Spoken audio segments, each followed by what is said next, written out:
Ableton make the amazing Live package, but we're not interested in that today, that's for another video. Today we're going to look at the incredible web-based apps, tools and resources that you could use in the classroom tomorrow. Let's go.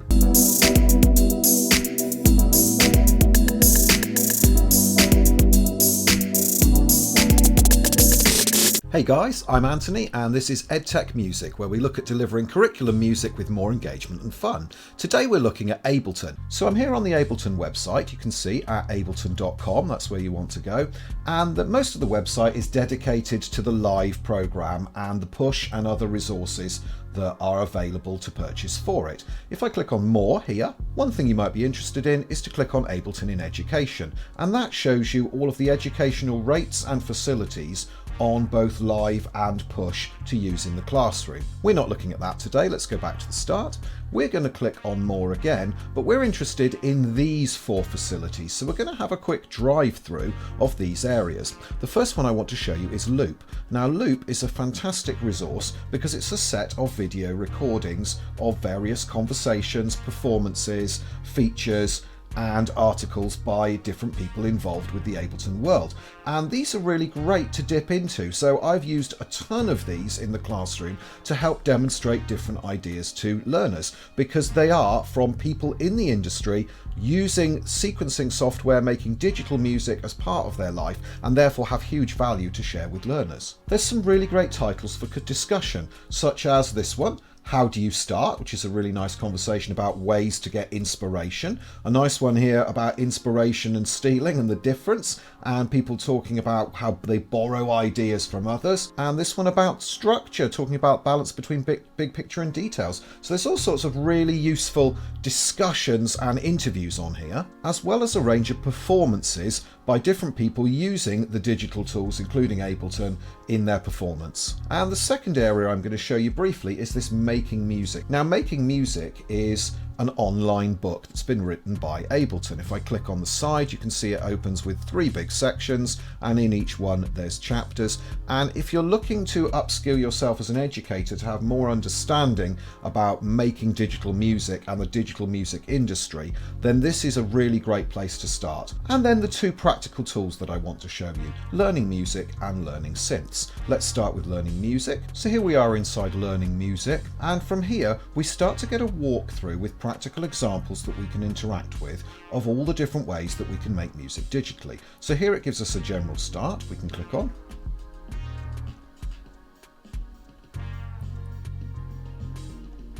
And from there, with explanations, we move forward and start to explore making beats, which we can edit in real time.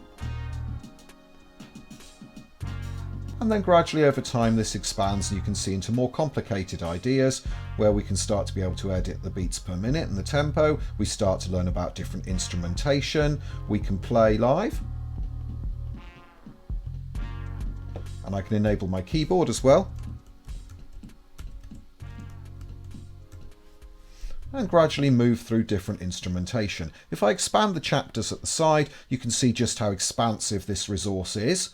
And let me just jump forward to the playground and show you this, because this example is a really nice tool that we can use. And there's lots of online tools that do a similar thing, that let you sequence sounds in the browser. But the fact that this is built into the Learning Music facility is fantastic, because it means we can gradually include it in our lessons based on the learning that's gone previously. And it also gives us a good range of other places that we can go afterwards with the Where to Go From Here tool. So all sorts of interesting things that we can try out in a way that we couldn't necessarily on a keyboard. You can see gradually here it's going to talk us through inversions and explain all of these technical ideas. So having a good understanding of what's in here and spending a little while just working out all the different facilities you have are great, because I think another thing we can do with this that's really handy is use it to model to the class as well as to get them try out things for themselves. Let's have a quick look in modes. Again, I love how visual and pictorial these examples are. Here we are at learningsynths.ableton.com now, which is going to talk us about synthesizers in a similar way to the Make Music tool.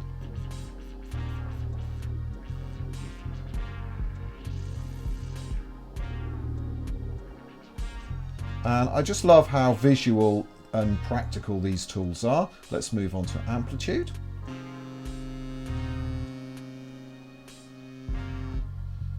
A little bit of reading with most of these, but not too onerous. Talking about pitch, let's keep moving through. We're speeding through these now and then put them together. So here we're looking at amplitude and pitch.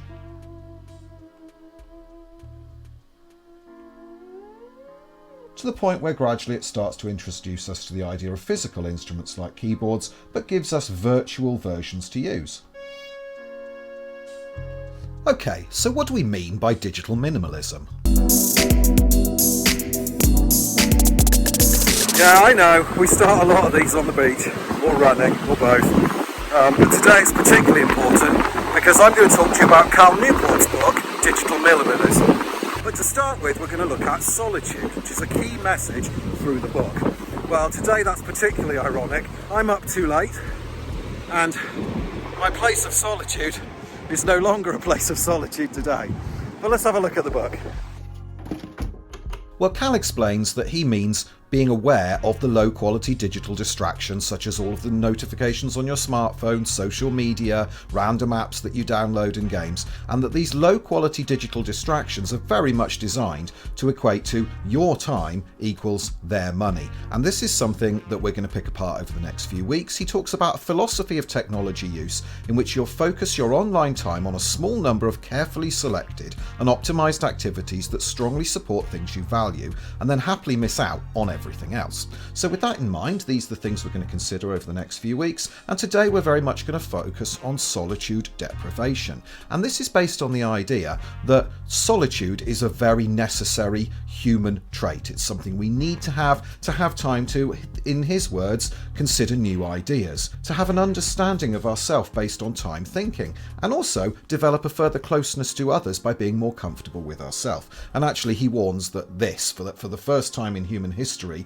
solitude is starting to fade away altogether, and it's these low quality digital distractions that are the issue. So Cal suggests a digital declutter. You take all the things out of your life that are taking your attention and gradually let them back into your life based on what value they actually have. We'll come back to the any value justification next week, but I'd very much recommend digital minimalism for all educators, especially now at a time when we're forced to engage with more technology than ever to actually deliver education. So thanks for watching. I really hope you've got value out of this week's video. There's a couple more on screen now that you might want to consider watching, and please hit the like button and consider subscribing so that you get notified of future videos, and I'll see you again.